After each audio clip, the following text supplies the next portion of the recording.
Good afternoon, everybody. This is Josh with K4CO Radio from the morning show, and I also have Sarah Duke right here from Afternoons with Sarah. How's it going? Hey, good. Good afternoon. Happy Thursday. Happy Thursday to you as well. We're 20 days from Christmas. I know. Man. Not that I'm counting. Not at all, right? I think it's time I might buy one gift. You must be getting a really good present if you're counting down. No. No, not at all. I might be getting a good present. I think it's the negative of that, the opposite of that. You're ready for Christmas to be done. Oh, well, no. I just think I need to prepare a little bit. Fair enough. Yes. Yeah, I got little preparation, which is really good. We are breaking in here. We have some very special guests with Englewood Schools. We have Clarice Fortunato, who's the Family School Community Partnerships Liaison. How are you doing today, Clarice? I'm doing very well. Thank you. Excellent. And we are also here with Nathan Stokes, who is the band director for Englewood Middle and High Schools, as well as Englewood Leadership Academy. How's it going, Nathan? Great. Thanks for having us. Yeah, no problem. Well, thank you very much for being here. And one reason why we are here is we kind of entered a partnership together to try to get some instruments in the hands of these students at Englewood Schools, which is absolutely wonderful. We'll get into that. But first, I'd just kind of like to start off with Clarice. Why don't you tell us a little bit about your role with Englewood Schools? Sure. Like you said before, I'm the Family School Community Liaison for the district. So that just basically means that I help families and students who need extra support at the school district. But then I also meet cool people like you that help us, the community members that help get things for our school. Perfect. I love it. You're so humble. There's so much that you do. I mean, to oversee an entire school district is no easy feat. I mean, the first time that I was introduced and got to meet you via Zoom, I believe, I was so blown away. I really was. There's so many different roles that you have. I mean, you collect every donation under the sun. Mm-hmm. And if any family has anything to talk about, they come and talk to you. Mm-hmm. So it's a big undertaking. How many schools are there in Englewood? There's 8 schools in total. So we have 1 preschool, 4 elementary schools, 2 middle schools. It's a traditional middle school, and then a leadership academy, and then 2 high schools. So 1 traditional and 1 alternative high school. So we're really a small district right inside these big, huge districts around us, in between Denver, Littleton. So we're very odd in that sense. We also have our student body total is around 2,400 students. That's pre-K all the way through 12th grade. All the way? Yes. Wow, okay. And so that's really, really, for being in the metro area, a small district. And you all have been growing, though, from even the past 5 to 10 years. It's been a pretty big growth spurt. The area, yes, but it is not equating to students. Okay. So our school district has been in declining enrollment in the past few years. This year we actually, I want to say steady pretty much. I think we're up a few students, but that is directly tied to funding. As you're losing students, you're losing the funding that comes with students from the state.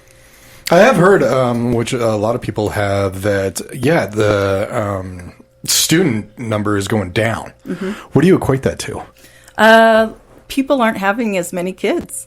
Okay. We're also really, really an expensive Englewood because we border Denver. It's expensive to buy housing over there. Mm-hmm. And so we don't have the, we'd like to say we're landlocked. And so while there's places that are growing, like our little downtown areas, Hoppin, and it's a great area, we don't have room to build more bigger capacity houses, like places like Parker and places up north. And so we're kind of stuck. There's no expansion. Yes, yeah. That's exactly right. That's exactly right. We do have a lot of new apartment buildings coming in, but that tends to be more single families, families that don't have children.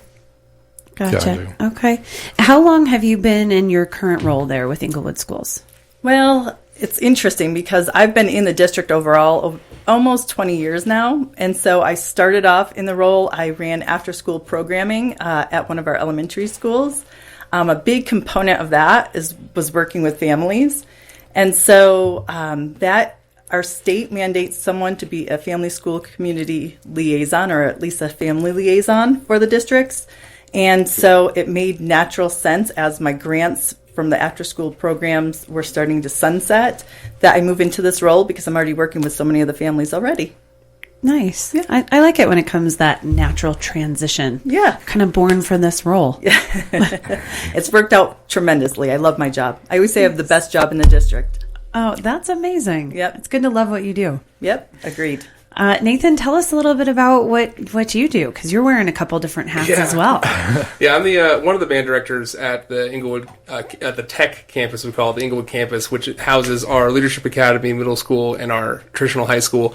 Because we have all of our students under one roof, I actually have a teaching partner, Spencer Malott, who is the other band director, and we get to share all the responsibilities. So he's a jazz specialist, so he has a tremendous jazz program. His students are incredibly talented. So he takes all of the jazz students, middle and high school level. We team teach the beginning programs, and then I teach the concert program and marching program at both levels. Awesome.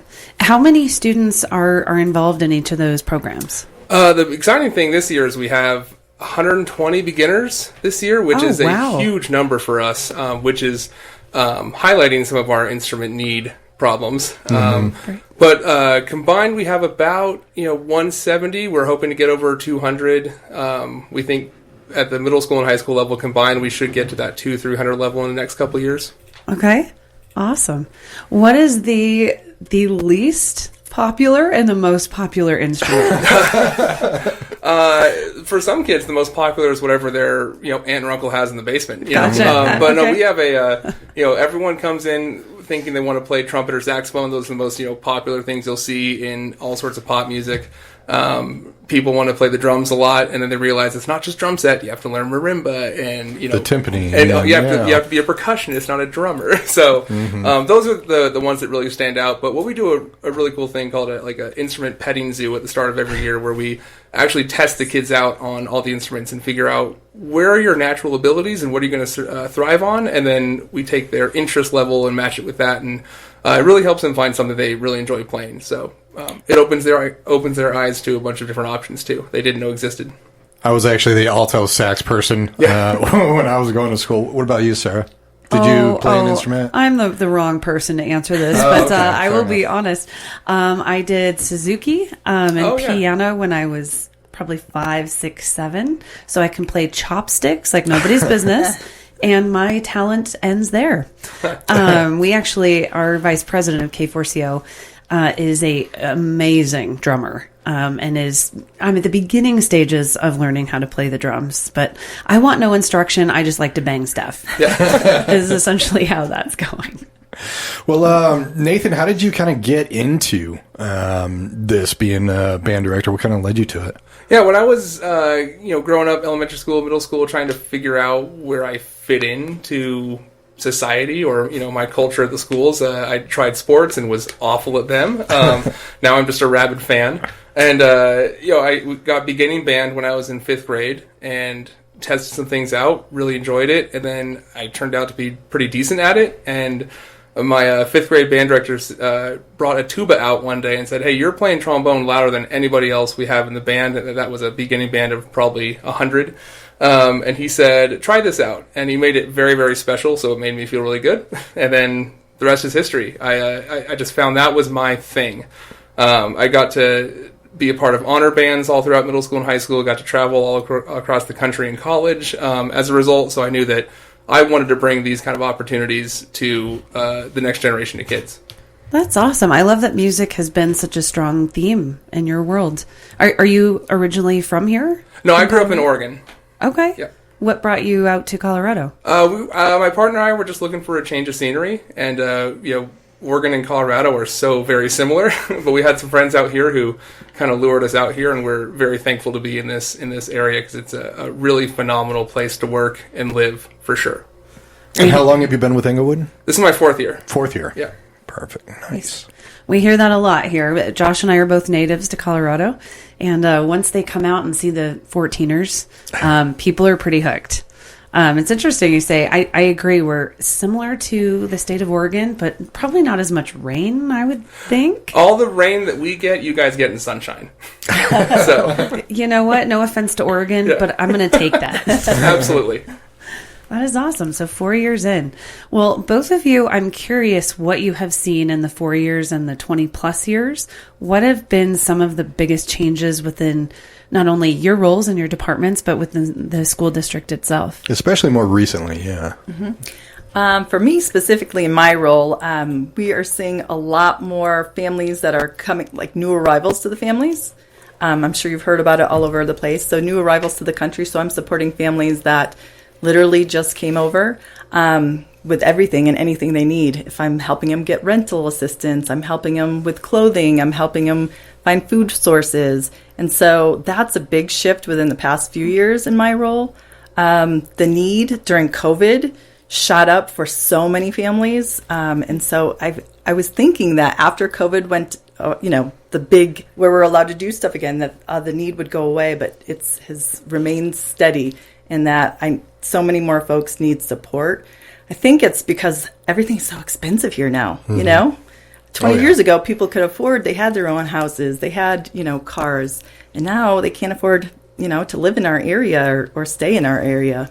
Mm-hmm. I agree. We are called the New California for a reason. Yeah. Things are very expensive. I am curious, when you're helping these families, I know you rely on donations. Yep. Where else are you getting that help and support from? Yeah, so the one piece, I run our Family Resource Center, and the Family Resource Center is 100%, and that's for our whole district, for families and students. It's 100% donated items in there. And so for outreach, our Englewood Chamber of Commerce has been a blessing for me because it's allowed me to make a lot of contacts in our community. So we have some big companies like Swedish Hospital in our backyard that loves to support essentially the people that are coming to their hospitals. We're right in the backyard. So reaching out and making some connections with donors and just keeping those connections alive that they can help support, get items for our resource center so families can, know that we'll still be there regardless. Awesome. Yeah. I know with us, we'll talk about the musical instrument that we're affiliated with you all. But as far as donations, what would you say are the top 4 or 5 things that you all could really use? Yeah, the one that I say the most, people are the most surprised about, but it's makes sense, and I'll explain. It's hygiene items. So things like shampoo, conditioner, deodorants, toothbrushes, toothpaste. And the reason that's so popular is a lot of our families that need extra support may already have food benefits through the state, so they're able to get food, but they're not able to get hygiene items because that doesn't cover, like, say, a SNAP card or whatnot. And so just yesterday we had our open house. I would say we maybe have 1 deodorant left at this point, just because that's what they come and they gravitate for those items. So that's one thing that is definitely a need, but it's also weather dependent. Just a few weeks, we had that snowstorm a few weeks ago, and so everyone came in asking for jackets, boots, hats, gloves, warm gear. And so that's a big need this time of year. And then we also just did a big toy giveaway yesterday. So helping our families that need some extra support get some gifts for their kids, which is one of my favorite days to work, is getting those items out to people.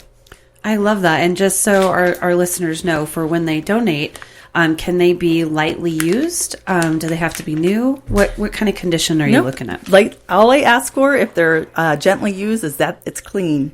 Okay. But yep, we accept gently used toys. We accept new toys. We accept, donations to get items for our resource center. People drop off some gift cards for me, so that makes me have the ability to go shopping for if I know there's a certain need of items that people are wanting or asking for. And so those are different ways that they can support. That is wonderful. Okay. Well, it's good to know how people can get involved. I know that people, if they have a list in front of them, sometimes that helps. Yeah. And every district, every school, every family needs something sometimes a little bit different. Right. So hygiene, it's good to know that is on the top of the list there. Yeah. Who would think we're a school district? Who would think we'd, hygiene items? We actually hear that frequently. Yeah. Across the board. I am on the board of a couple different nonprofits and volunteer, and that has been the number one need this year. No matter what nonprofit it is, that is what they are collecting. So I'm at Dollar Tree frequently and emptying out their shelves with things that you just mentioned. Yeah. So we have a lot of resources in our area for like food, again, or they have the benefits. So it's easier to find those items.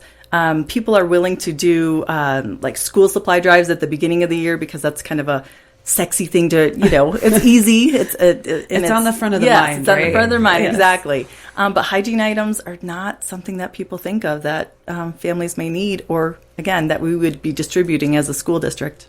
Okay. Well, good. Thank you for that. Yeah. Nathan, you might have a little different feel of what are some of the changes that you've experienced over the past few years? Yeah, it's interesting. I came into the district right after COVID. So I was ground floor as we were rebuilding, so I don't have any reference point before that. But what I have noticed is that each year we're starting to get more and more involvement in our electives, more and more involvement in our extracurriculars, and it's just fun to watch the excitement grow from our students. Our high school kids are pretty invested in what the middle school kids are doing. We share a room, we share a space, so it's fun to watch them like ask once a week, how's beginning band doing? How are they doing? Or, like, how many we're going to get next year? Like, they know that their future bandmates are just, a couple years behind. So it's a really cool like family that we have in our band program. And so many bands are family oriented, but to like have the middle school and high school on the same roof, that really is a fun thing to watch develop. I think, as we start to get more and more people, we're starting to see the strains of our inventory and our budget issues. But the excitement is growing. So from my end, this has been one of the most fulfilling jobs I've ever had teaching. I've been teaching 11 years. I've worked at many different schools in big districts and small districts. But, as we keep growing and getting more people familiar with our staff and our teachers over at Englewood, it's just a joy to watch them come to school every day and try to learn and try to grow and push themselves. And we get to help them through all that. That is amazing. I know from personal experience, I will never forget my 8th grade teacher who changed my life instrumentally. It put me on a very different course, who actually cared and invested the time in me. And it did. So it's so important to be a part of these kiddos' lives, and you are making such a huge difference. So thank you to both of you. Thank you. Especially with music. I think music is huge because, I remember over the years, music and arts are basically one of the first things to be cut, which I think is just horrible. Yeah. So when it comes, that's why I'm just so happy that we can at least kind of participate and have you in here to talk about the music program.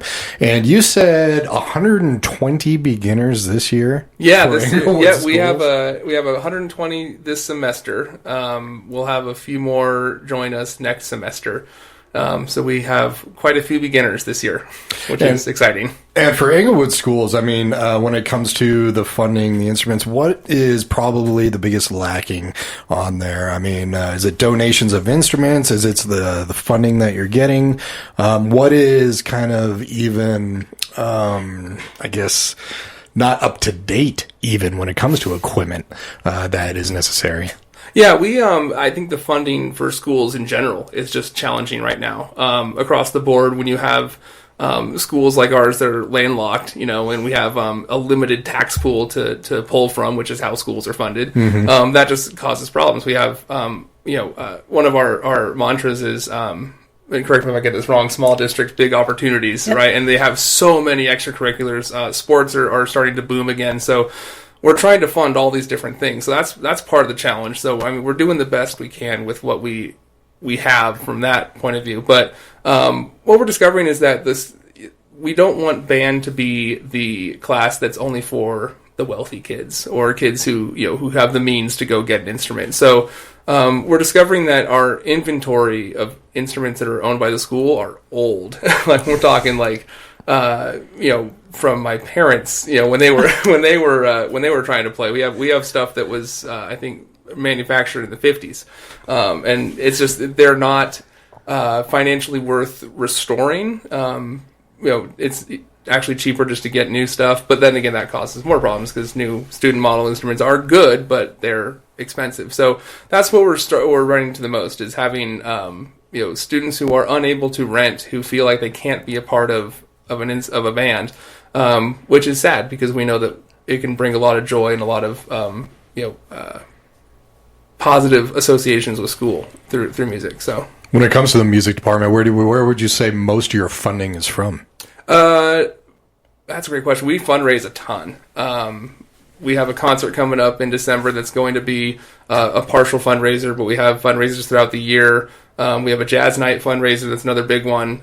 We have some band fees that we have as well, but if a student qualifies for free and reduced lunch, that fee is waived, so that does cause some issues. So finding finances is always a tricky battle, especially for smaller districts. But yeah, I would say most of it comes from fundraising at this point. And speaking about that, let's get a little bit into the concert. It's a huge fundraiser with a bake sale and everything. Yes. Tell us a little bit about that. It's got a cool little name, too, for Englewood. Yeah, so this is our holiday concert. We're calling it the Jingle at Ingle for our Englewood Schools, and this is the first year we're doing this. It is going to feature our middle school and our high school bands, the first time they've been playing together. In fact, it will be the debut of our 120-person beginning band, and we're going to make it a big night. 6 to 9 p.m. The middle school will do their concert at 6, and then as soon as that's done, should be about half hour, 45 minutes. We're actually going to transition over into our cafeteria and commons area, and we're going to have a bake sale. Families and community members are volunteering to bake some delicious treats, and we'll be able to sell that as a fundraiser. And while we're enjoying that social hour, we have our high school musicians playing some chamber music as well to kind of give it a nice atmosphere. So kids are learning how to be a part of a duet or a trio or a quintet, and that kind of chamber music stuff is not always available to students in traditional school band programs. Once that's over and we are stuffed to the gills with delicious food, we'll go back and enjoy the high school portion of the concert. So we'll have the bake sale option for fundraising. We're also going to have cash donations at the door, checks. Our band boosters have a Venmo page. So we'll be able to take some Venmo donations as well, and that's actually linked to our band Instagram page at Englewood Bands. If you want to jump on board and see some donations in advance, that's a great way to help us out. Awesome. Thank you. I was actually going to go, you read my mind, of how people can donate. For those of you that are just tuning in, thank you for tuning in to a special K4CO radio interview with Clarice and Nathan, both from Englewood Schools. And we've been talking about the different structures and how you can get involved. So this upcoming, it's December 17th. Yes. For Jingle at Ingle. I absolutely love that name. And this will take place at the actual high school. Yeah, in the Correct? auditorium. Yep. Okay, wonderful. Just wanted to make sure from 6 to 9 p.m. And for those of you that missed the beginning, we will be posting this interview and we will have the different links of how to get involved. Your Venmo would be great. So for those of you that want to get involved and go see Jingle at the Ingle, and I love that. I like little catchy stuff like that. Very festive. It is very festive. And you all have something going on actually this Saturday in 2 days. Tell us about what's going on. Well, in every 2 year, days. every year, the city of Englewood hosts a big tree lighting ceremony down at our Civic Center Plaza. And gosh, I don't know how long we've participated in it, but the choir and some of the band members actually perform at that event. So it's a good family-friendly event. They have other things going on. Santa's going to be there. They'll light up the tree. And so in between that, you'll hear some great music from some of our high school students. Nice. And it's this Saturday at the Civic Center. Correct. And what are the times for that? The band is sorry to jump in here. No, please do. The band is performing around 4. The choir around 4:30-ish. So 4 to 5 is like the Englewood block for music. Okay, sounds good. 4 o'clock this Saturday, December 7th. Correct? Yes? Am I right on the date there? I'm going by memory. Saturday, here. yeah. Saturday the The 7th. Okay. Starting around 4 p.m. That's awesome. Santa will be there. And I love the tree lighting. I definitely do. There's a lot of that's- tree lighting going on this weekend as well. So I love it. And it's beautiful. It'll be beautiful weather. So for those of you listening, if you are in the area, no excuses. Get out. Because I think next week we're going to have a bit of a turn with weather. on Monday they're saying, but Saturday should be low 60s. So that's perfect. Exactly. Perfect. So once again, that's at the Civic Center off Hampton and Santa Fe area, right? Yeah, Yep. perfect. All right. Go for it. Sorry about that. Let's see. Good. Here we go. Clarice. All right. When it comes to funding in the Englewood schools lately, where does most of the funding come from as Englewood schools in total? And then two, does the music department get any funding from the state at all? Or is it very separate? You're putting me on the spot because I don't know all these answers, but I can answer some of it. Sure, yeah. One interesting fact about Colorado is that for school funding, we're 43rd out of 50 states in school funding. So we're the most educated state, which is ironic because we are the lowest, or one of the lowest states that are funded for per pupil education. So part of the way we get funded is just like I said, students, the number of students that we have. The other is property taxes. We talked about taxes and supporting our buildings. For music education, I'm sure it's allocated in the school's budgets. But again, those are the programs, just like you said, when they're looking to make cuts or whatnot. Unfortunately, those are some of the programs that get cut because they're not mandated by the state. We're not mandated to have PE, art, music, STEAM, any of those programs. But yet, even though we're a small district, we know we value it and we know our families and students value it. So we find a way to make it work within our little small budgets. And so that's kind of interesting to me. I didn't know that. So when it comes to the state and funding or anything like that, it is completely optional for schools to have these departments, music department. Really? We just had a big budget talk at our district advisory council meeting, and they give us a list of what's mandated and what's not mandated by the state. And it is always so eye-opening when you look at it that so many of the programs like mental health counselors or I'm trying to think of some other ones that are textbooks, all that, they're not mandated, but obviously we're going to try to, get the funds for the programs and the supplies that we need. So it's very eye-opening when you see school budgets and how that works and how it's financed through the state via the federal government. Yep, I know you and I have very strong opinions on this. I will say one thing without getting too deep into the weeds. If you cut out the electives and you still have your mandated for math and English, what are you going to be writing about if you don't have the electives? Right.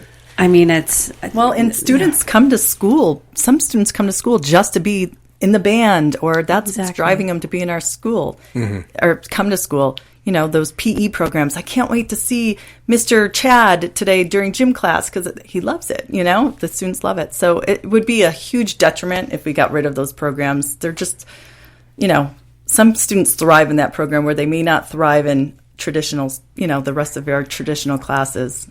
Correct, which is we're so excited, and a huge thank you to, of course, Englewood Schools, but I also wanted to say a huge thank you to the City of Englewood and also Englewood Chamber as well.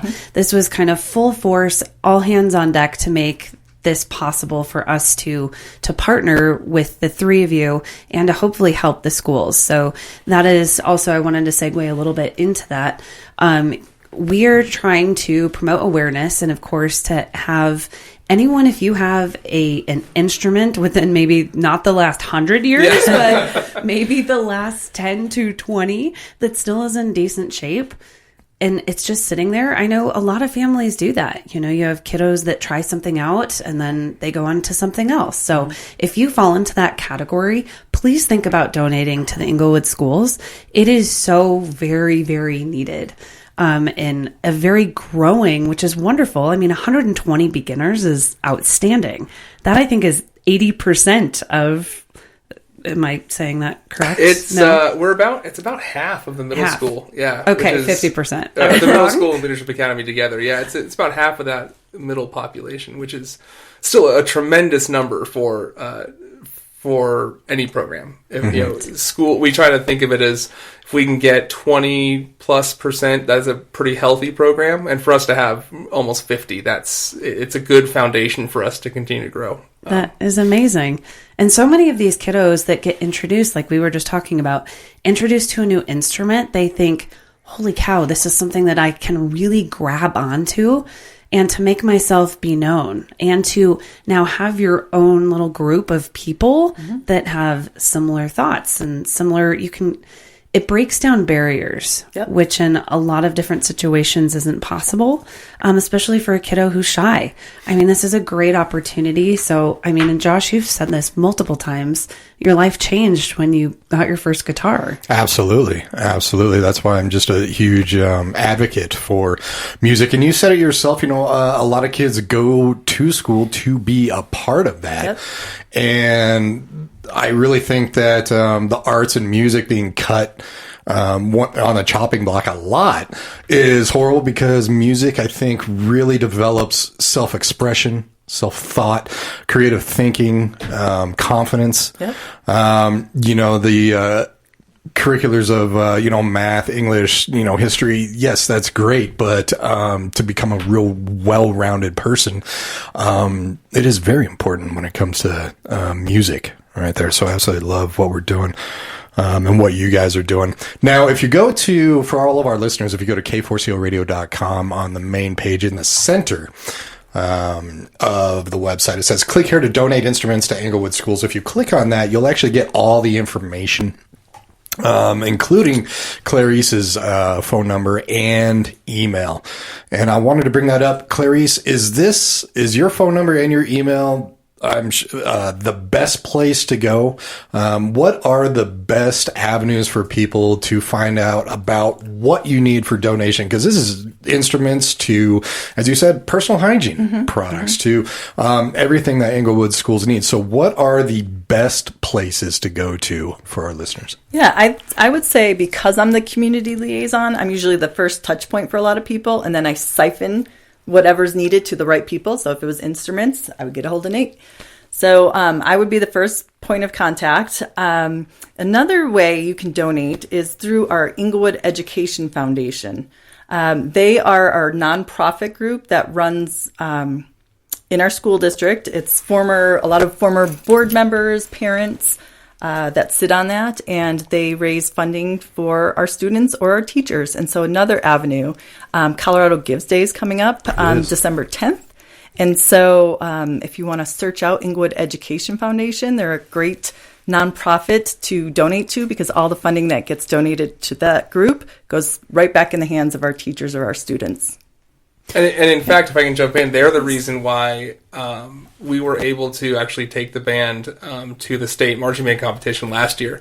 We were bringing back the marching band after a couple of years off of competitive marching, and we qualified for state, not expecting to, so we didn't have the money to actually go do it in full. So we were passed on to the Englewood Education Foundation, and they helped us get to the state level, where we were pretty successful. So, I mean, they are tremendous partners for our students. So the Englewood Education Foundation would be if you wanted to do a monetarily donation. If it's instruments or whatnot, they would definitely reach out to me to rearrange a pickup or drop off. And then, like I said, I would get them to the right people. Okay. What is the best email and or phone number that people can get a hold of you? My email is Clarice and I'll spell it out in a minute, Clarice_Fortunato at engschools.net. My first name is CLARICE, again, _ last name FORTUNATO at engschools.net. My phone number to call my office is 303-806-6916. Perfect.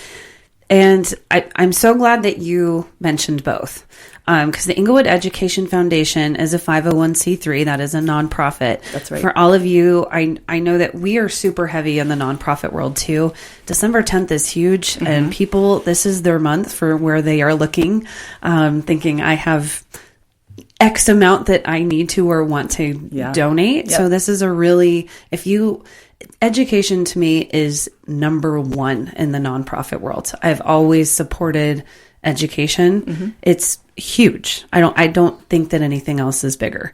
And to have the funding, to have teachers and curriculum, it is all encompassing. So for those of you that are listening, again, it's a nonprofit if you want to give straight donations.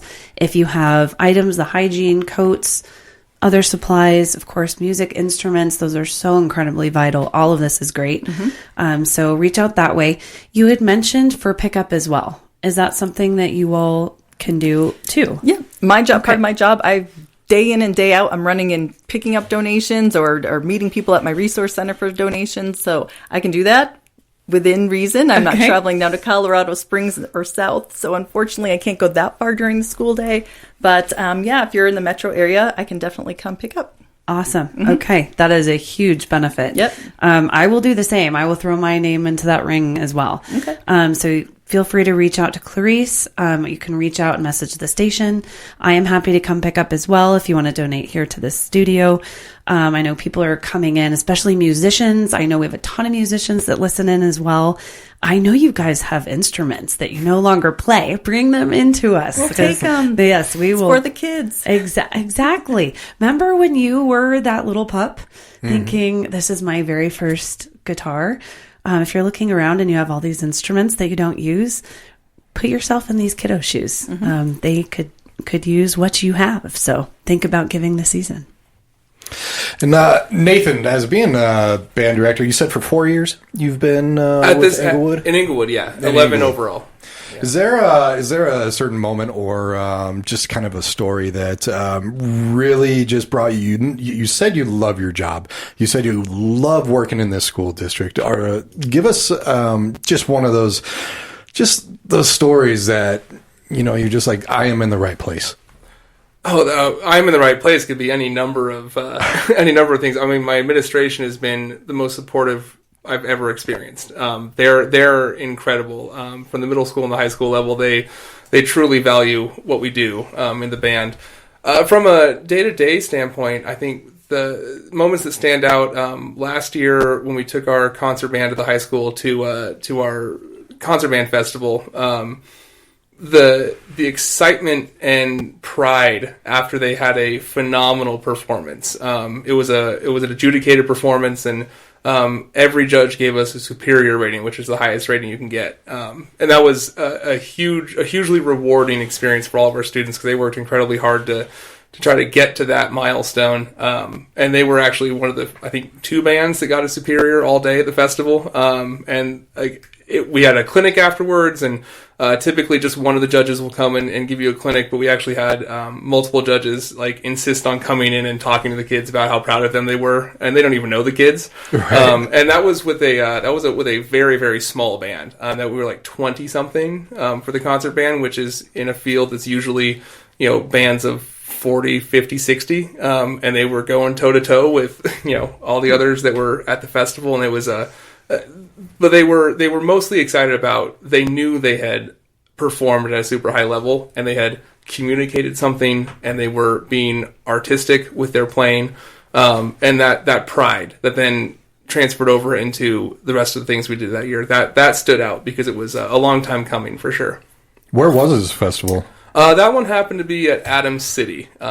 This year, we're actually going into the quote-unquote competitive realm of concert band, which we hadn't done in the past because we had success last year, so we want to see how we do this year.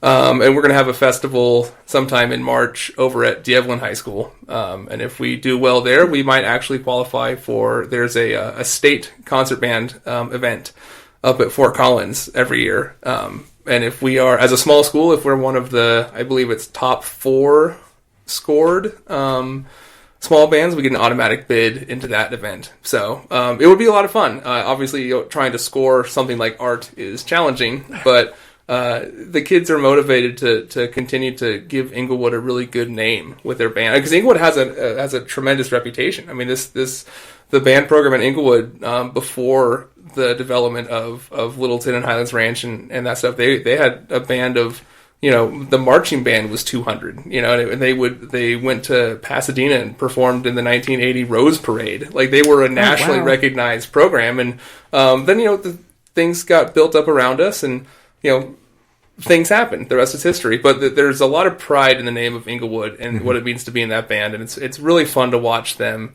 take ownership of that. That's very cool. You have a lot on the horizon. I love it.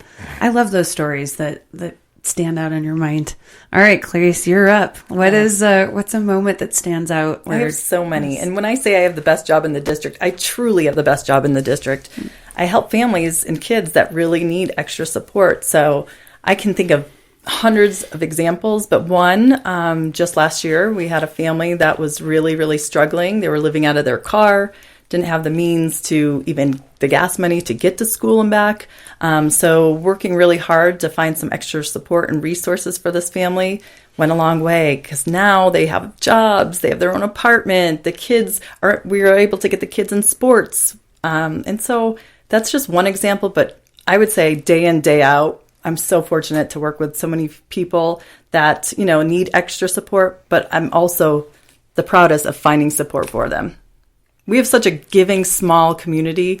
I couldn't do what I did without our amazing partners and donors all over Englewood. I would agree. Being on, I live in Englewood, so I'm pretty immersed in this as well. From my experience, not only in the school district, but the city and also the chamber, it is small, but so incredibly mighty and so strong within the relationships that they truly care. Yeah. Which isn't always, the case in some districts and some cities. So Englewood is definitely, I love living there. Good. It's such a blessing. Especially nowadays with schools closing and the numbers dropping and everything like that. I had no idea that Englewood was that small. Yeah. That is absolutely amazing. 7 square miles, our little town. 7 square miles. Maybe it might be 8. See, even living here my whole life, I'm like, learn new things. All right. Oh, the amount of things that I've learned about Englewood are fascinating. I mean, just Cinderella City and that whole revamping. I mean, man, we're going to start dating ourselves here, but I mean, it's gone through the inventions that have come from Englewood. I mean, the signage that everyone sees on the highways, those big green signs, those actually came from the city of Englewood. See, Learning 101. The more you know, right here. You know. That's Channel 9. Okay. I had to throw it out there. Anything else that you all wanted to highlight before we signed off?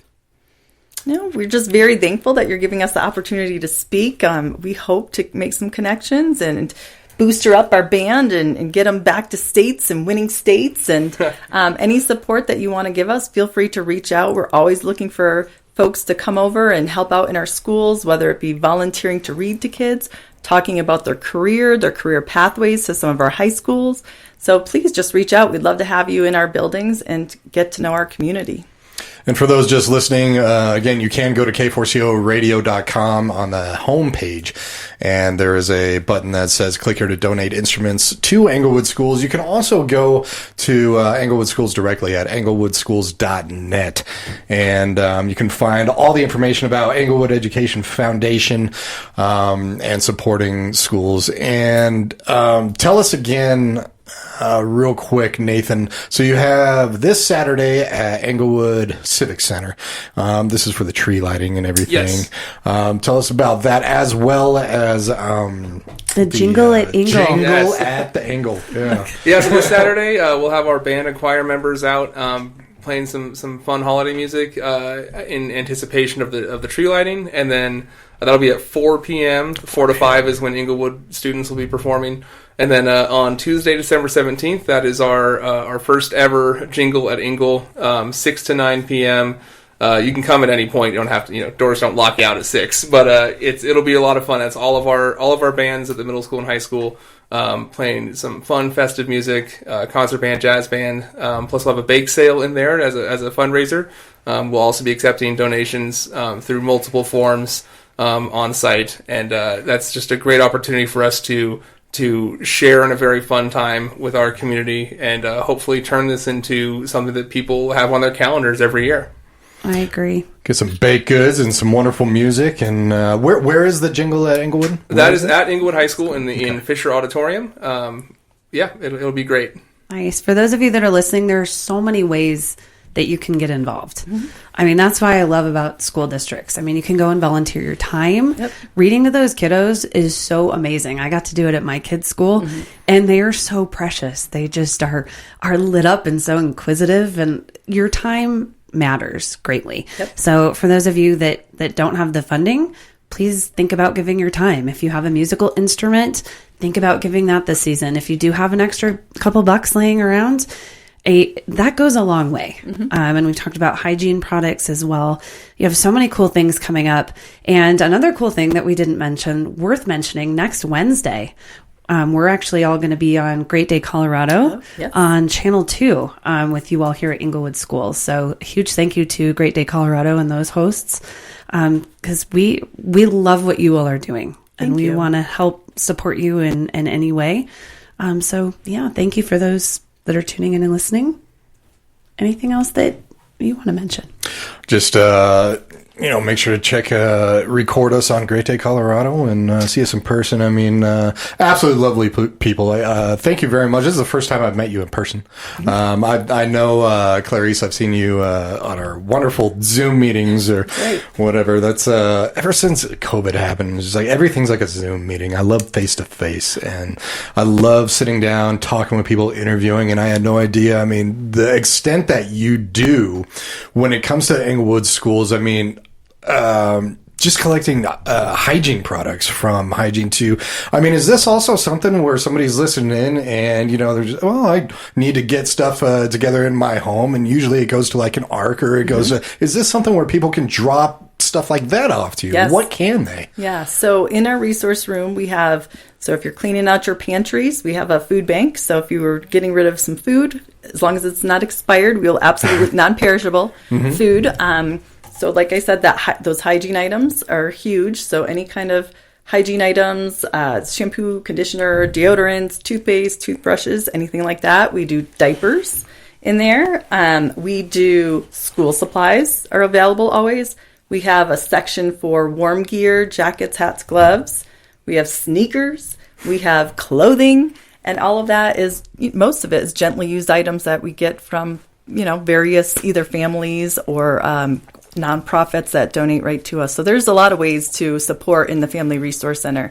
I also would love to have some volunteers in the Family Resource Center. It's just me in there. And so after like open houses and people are going through all the clothes, they're all over the place. So I would love people to come on over and volunteer and help spiffy up the room after open house days. So that's another way to be involved. Would you be the best person to just contact directly for volunteers, or is there Absolutely. a site? Okay. That's me. Yep. That is you. Perfect. Small district. I wear lots of hats.